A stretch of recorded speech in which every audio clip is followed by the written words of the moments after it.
Federal government, it is facing a potential challenge in the marketplace from millions of computer users who are fiercely loyal to something called Linux. Steve Young has the story. Microsoft's Windows owns the PC desktop, but another operating system owned by nobody, Linux, has displaced Bill Gates' product in parts of many businesses. One of them is Cisco Systems. It's using Linux to operate 102 print servers around the world. We really liked the flexibility of it because it allowed us to actually open it up and tinker with the insides to make something that was exactly customized to our needs. Linux is not only flexible in its basic form, it's also free. It's the best-known example of so-called open-source software. Linux was developed by hundreds of enthusiasts. Companies like Red Hat and Caldera sell easier-to-use versions and offer support.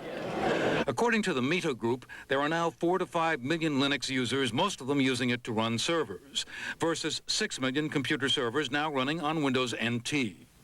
Users added Linux to 750,000 more servers last year. In the same period, Windows NT servers grew by more than 1.5 million. One of Linux's advantages may be that it takes Microsoft, on average, 2.5 years to bring a new version of its operating system to market. Linux is constantly updated.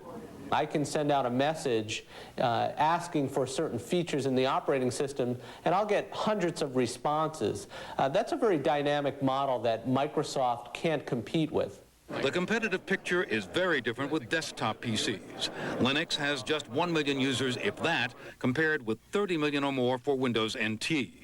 That could change, but slowly. San Jose, California today hosted the first Linux conference ever for non-nerds. One of the nagging problems, a lack of Linux desktop applications. Keynoter Michael Kaplan said his company, Corel, will have a full Linux suite of applications by the end of the year.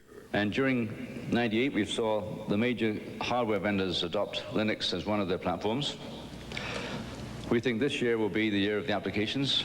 We're porting all of our applications over to Linux. Most people still find Linux just too complicated to install or use, but a project called GNOME hopes to do for Linux what the Graphical User Interface, or GUI, Windows, did for the disk operating system DOS, make it more digestible. Starting tomorrow, a complete Linux interface will be available free on the Internet. Microsoft is well aware that another GUI and a browser named Mosaic made the Internet accessible to the masses, and that spawned one of Microsoft's toughest competitors, Netscape. Lou? So would you say that tonight in Redmond, Washington, Bill Gates, Steve Ballmer, and all of their colleagues are just sort of quivering in their boots? I don't think they're quivering in their boots, but I think they are paying careful attention. Well, no, give me a range. Careful attention to quivering in your boots. Well, certainly at the antitrust trial, they listed a whole bunch of formidable threats. This, I think, is the most credible one. They are paying attention. And the growth pace here is impressive for Linux. The trajectory is sharper than NT, but of course they're starting with a smaller base. And of course, a somewhat smaller marketing budget. Yeah, absolutely. Thank you. Well, coming up next here on Moneyline.